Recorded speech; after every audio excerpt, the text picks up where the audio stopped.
Hello everyone. Today I'm going to show you how to make logo like Will Smith. So let's get started. The app link is in the description. Open a transparent background and now follow my tips.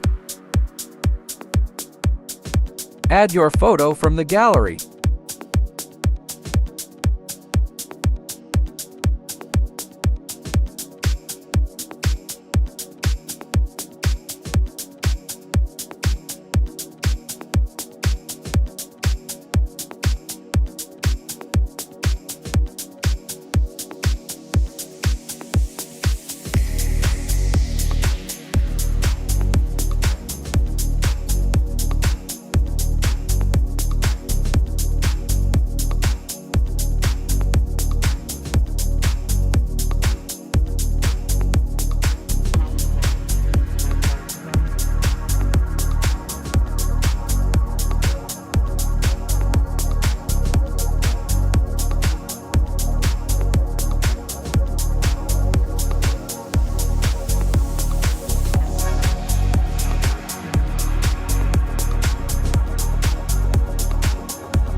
Now add that saved image.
Hope you guys have enjoyed this video. If you want this type of video, then subscribe the channel. Thanks for watching.